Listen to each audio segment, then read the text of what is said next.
ಸ್ವಾಗತ ಸ್ವಾಗತ.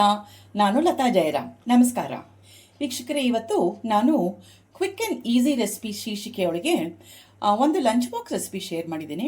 ತಿನ್ನೋಕೆ ಬಹಳ ಚೆನ್ನಾಗಿರುತ್ತೆ, ಎಲ್ಲರೂ ಎಂಜಾಯ್ ಮಾಡ್ಕೊಂಡು ತಿಂತೀರಾ. ಅದೇನೆಂದರೆ ಕ್ಯಾರೆಟ್ ರೈಸ್. ನೀವು ಬೇರೆ ಬೇರೆ ಥರ ಚಿತ್ರಾನ್ನಗಳು ಮಾಡಿದ್ದೀರಾ, ಅದೇ ರೀತಿ ಇದು ಕ್ಯಾರೆಟ್ ರೈಸ್ ಅಂತ ಭಾಳ ಸುಲಭವಾಗಿ ಮಾಡ್ಕೊಳ್ಬೋದು ಮತ್ತು ಆರೋಗ್ಯಕ್ಕೂ ಬಹಳ ಒಳ್ಳೆಯದು. ಮಕ್ಕಳಿಗಂತೂ ಖಂಡಿತ ಅವ್ರ ಲಂಚ್ ಬಾಕ್ಸ್ ಕಳಿಸಿದ್ರೆ ತುಂಬ ಇಷ್ಟ ಆಗುತ್ತೆ. ಹೇಗೆ ಮಾಡೋದು ಅಂತ ನಾನು ನಿಮ್ಗೆ ಡೀಟೇಲಾಗಿ ತೋರಿಸ್ತೀನಿ. ಅದ್ರ ಜೊತೆಗೆ ನಾನು ಪುದೀನ ಚಟ್ನಿ ಮಾಡಿದ್ದೀನಿ. ಅದು ಸೆಲ್ಫಿ ಡಿಶ್ಶು, ಬರೀ ಕ್ಯಾರೆಟ್ ರೈಸ್ ಅಷ್ಟೇ ತಿನ್ಬೋದು. ಹೇಗೆ ಮಾಡೋದು ಅಂತ ನೋಡೋಣ. ಅದಕ್ಕೂ ಮೊದಲು ನಮ್ಮ ಸ್ವಾದು ಸರೋವರ ಚಾನಲ್ ಯಾರ್ಯಾರು ನೋಡ್ತಾ ಇದ್ದೀರೋ ದಯವಿಟ್ಟು ಎಲ್ಲರೂ ಲೈಕು, ಶೇರು, ಸಬ್ಸ್ಕ್ರೈಬ್ ಮಾಡಿ ನಮಗೆ ಸಪೋರ್ಟ್ ಮಾಡಿ. ಬೆಲ್ ಐಕಾನ್ ಪ್ರೆಸ್ ಮಾಡಿ ಆಲ್ ಅನ್ನೋ ಆಪ್ಷನ್ ಸೆಲೆಕ್ಟ್ ಮಾಡಿದ್ರೆ ನಾವು ಮಾಡೋ ಪ್ರತಿಯೊಂದು ಅಡುಗೆ ನೋಟಿಫಿಕೇಶನ್ ನಿಮಗೆ ಮೊದಲು ಬಂದು ತಲುಪುತ್ತೆ. ಈಗ ಕ್ಯಾರೆಟ್ ರೈಸ್ ಮಾಡೋದು ನೋಡೋಣವಾ. ಕ್ಯಾರೆಟ್ ರೈಸ್ ಮಾಡೋಕ್ಕೆ ನಾನು ಇವಾಗ ಕುಕ್ಕರ್ ಪ್ಯಾನಿಗೆ 2 ಟೀ ಸ್ಪೂನಷ್ಟು ಅಡುಗೆ ಎಣ್ಣೆ ಮತ್ತು 2 ಟೀ ಸ್ಪೂನಷ್ಟು ತುಪ್ಪ ಹಾಕ್ಕೊಂಡಿದ್ದೀನಿ. ಎಲ್ಲ ಚೆನ್ನಾಗಿ ಕರಗಿದೆ. ಇವಾಗ ಇದಕ್ಕೆ 1 ಟೀ ಸ್ಪೂನಷ್ಟು ಸಾಸಿವೆ ಹಾಕ್ಕೊಳ್ಳೋಣ. ಸಾಸಿವೆ ಸ್ವಲ್ಪ ಚಿಟ್ಬಿಟ್ಬೇಕು.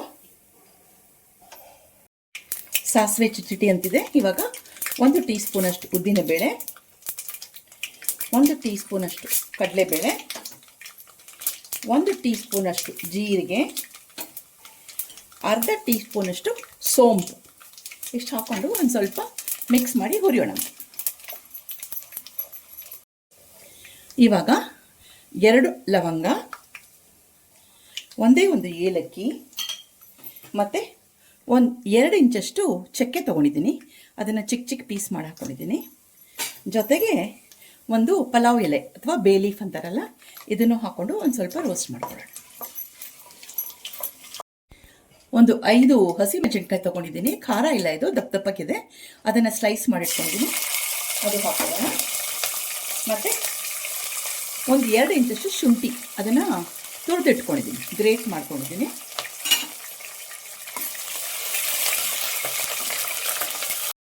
ಇವಾಗ ಒಂದು 12 ಗೋಡಂಬಿ ಪೀಸ್ ಮಾಡಿಟ್ಕೊಂಡಿದ್ದೀನಿ, ಅದನ್ನು ಹಾಕೊಳ್ಳೋಣ. 1 ಟೀ ಸ್ಪೂನಷ್ಟು ಪುಡಿ ಹಿಂಗೆ ಹಾಕೊಳ್ಳೋಣ ಇವಾಗ. ಮತ್ತು ಒಂದು 1/4 ಟೀ ಸ್ಪೂನಷ್ಟು ಅರಿಶಿನ.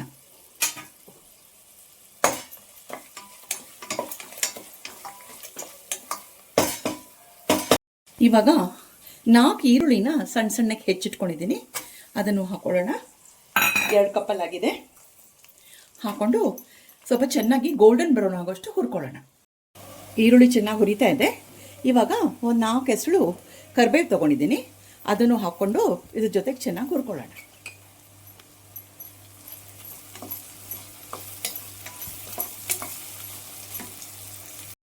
ಈರುಳ್ಳಿ ಹುರಿತಿರೋ ಹಾಗೆ ನಾನು 3 ಮೀಡಿಯಮ್ ಸೈಜ್ ಕ್ಯಾರೆಟ್ ತೊಗೊಂಡು ಸಿಪ್ಪೆ ತೆಗೆದು ತುರಿದಿಟ್ಕೊಂಡಿದ್ದೀನಿ, ಅದನ್ನು ಹಾಕೋಣ. ಯಾಕಂದರೆ ಇದು ಕ್ಯಾರೆಟ್ ರೈಸ್ ಅಲ್ವಾ, ಸೊ ಕ್ಯಾರೆಟ್ ಬೇಕೇ ಬೇಕು. ಇದನ್ನು ಹಾಕಿದ್ರೆ ಈರುಳ್ಳಿ ಚೆನ್ನಾಗಿ ಹುರಿಯೋದ್ರೊಳಗೆ ಈ ಕ್ಯಾರೆಟು ಚೆನ್ನಾಗಿ ಬೆಂದು ಬಿಡುತ್ತೆ. ಎಲ್ಲ ಬೇಯ್ತಾ ಇದೆ. ಬೇಯ್ತಿರ್ಬೇಕಾದ್ರೆ ಒಂದು ಸ್ವಲ್ಪ ಕೊತ್ತಂಬರಿ ಸೊಪ್ಪು ಹಾಕೊಳ್ಳೋಣ. ಕೊತ್ತಂಬರಿ ಸೊಪ್ಪು ಜೊತೆಗೆ ಒಂದು ಚಿಕ್ಕ ಹೋಳು ತೆಂಗಿನಕಾಯಿ ತುರಿ, ಫ್ರೆಶ್ ತುರಿ ಇದು, ಅದನ್ನು ಹಾಕೊಂಡ್ಬಿಟ್ಟು ಚೆನ್ನಾಗಿ ಮಿಕ್ಸ್ ಮಾಡೋಣ. ಇವಾಗಲೇ ನಾವು ತೆಂಗಿನ ತುರಿ ಹಾಕೊಳ್ಳೋದ್ರಿಂದ ಅದು ಆ ಶಾಖಕ್ಕೆ ಆ ತೆಂಗಿನಕಾಯಿ ಹಾಲೆಲ್ಲ ರಿಲೀಸ್ ಆಗುತ್ತೆ. ಹಾಗಾಗಿ ಕ್ಯಾರೆಟ್ ರೈಸ್ ಟೇಸ್ಟು ತುಂಬ ಚೆನ್ನಾಗಿರುತ್ತೆ. ಕೆಲವೊಬ್ಬರು ಕಡೆಯದಾಗ ಆ್ಯಡ್ ಮಾಡ್ತೀರಾ. ಕಡೆಯದಾಗ ಆ್ಯಡ್ ಮಾಡೋ ಬದಲು ಹಿಂಗೆ ಹಾಕಿ ಸ್ವಲ್ಪ ಹುರ್ಕೊಳ್ಳಿ, ಆವಾಗ ರುಚಿ ಚೆನ್ನಾಗಿ ಬರುತ್ತೆ. ಈರುಳ್ಳಿ ಕ್ಯಾರೆಟ್ ಎಲ್ಲ ಚೆನ್ನಾಗಿ ಬೆಂದಿದೆ. ಇವಾಗ ನಾನೊಂದು 1 ಪಾವಷ್ಟು ಅಕ್ಕಿ ತೊಗೊಂಡು ಅನ್ನ ಮಾಡಿಟ್ಕೊಂಡಿದ್ದೀನಿ, ಉದುದ್ರಾಗಿದೆ. ಅದಕ್ಕೆ ಅಳತೆ ಪ್ರಕಾರವಾಗಿ ರುಚಿಗೆ ತಕ್ಕಷ್ಟು ಉಪ್ಪು, 1 ಚಿಟಕಿ ಸಕ್ಕರೆ ಹಾಕ್ಬಿಟ್ಟು ಒಂದ್ಸಲ ಮಿಕ್ಸ್ ಮಾಡಿಬಿಟ್ಟು ಆ ಅನ್ನನ ಸೇರಿಸ್ಬಿಡೋಣ.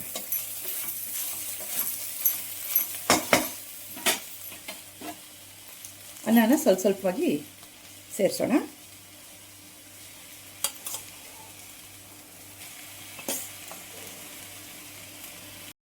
ಅನ್ನ ಎಲ್ಲ ಹಾಕ್ಕೊಂಡಿದ್ದೀನಿ. ಇವಾಗ ಇದನ್ನು ಸ್ವಲ್ಪ ಚೆನ್ನಾಗಿ ಮಿಕ್ಸ್ ಮಾಡಿಬಿಡೋಣ. ಅನ್ನ ಎಲ್ಲ ಚೆನ್ನಾಗಿ ಮಿಕ್ಸ್ ಆಗಿದೆ. ಇವಾಗ 1 ನಿಂಬೆಹಣ್ಣು ರಸ ತೊಗೊಂಡಿದ್ದೀನಿ, ನಿಂಬೆಹಣ್ಣು ರಸ ಹಾಕ್ಕೊಬಿಡೋಣ. ಅದ್ರ ಜೊತೆಗೆ ಗಾರ್ನಿಷಿಂಗ್ ಅಂತ ಹೇಳಿ ಮತ್ತು ಇನ್ನೊಂದು ಸ್ವಲ್ಪ ಕೊತ್ತಂಬರಿ ಸೊಪ್ಪು ಕಟ್ ಮಾಡಿ ಇಟ್ಕೊಂಡಿದ್ದೆ, ಅದನ್ನು ಹಾಕ್ಬಿಟ್ಟು ಮಿಕ್ಸ್ ಮಾಡಿಬಿಟ್ಟು ಗ್ಯಾಸ್ ಆಫ್ ಮಾಡಿಬಿಟ್ಟಿದ್ದೀನಿ. ಮಿಕ್ಸ್ ಮಾಡಿ ಕುಕ್ಕರ್ ಮುಚ್ಚಳ ಮುಚ್ಚಿ ಒಂದು 5 ಮಿನಿಟ್ಸ್ ಇಟ್ಬಿಟ್ರೆ ಆಮೇಲೆ ತಿನ್ನೋಕ್ಕೆ ಸಿದ್ಧ. ಸೊ ನಮ್ಮ ಕ್ಯಾರೆಟ್ ರೆಸಿಪಿ ರೆಡಿ ಆಯಿತು. ನೋಡೋಕೆ ಎಷ್ಟು ಕಲರ್ಫುಲ್ಲಾಗಿ ಕಾಣಿಸ್ತಾ ಇದೆ ನೋಡಿ, ಮತ್ತು ಚೆನ್ನಾಗಿ ಉದುದ್ರಾಗಿದೆ. ಆರೋಗ್ಯಕ್ಕೂ ಬಹಳ ಒಳ್ಳೆಯದು, ಘಮಘಮ ಅಂತ ಇದೆ, ರುಚಿಯಾಗೂ ಇರುತ್ತೆ. ತುಂಬ ಸುಲಭ ಮಾಡ್ಕೊಳ್ಳೋಕ್ಕೆ ಮನೆಯಲ್ಲೇ ಎರಡೂ ಪ್ರಯತ್ನ ಪಡ್ಬೋದು. ಚಿತ್ರಾನ್ನಗಳು ಮಾಡಿದ್ದೀರಾ, ಆದರೆ ಕ್ಯಾರೆಟ್ ರೈಸ್ ಎಷ್ಟು ಜನ ಮಾಡಿರ್ತೀರಾ?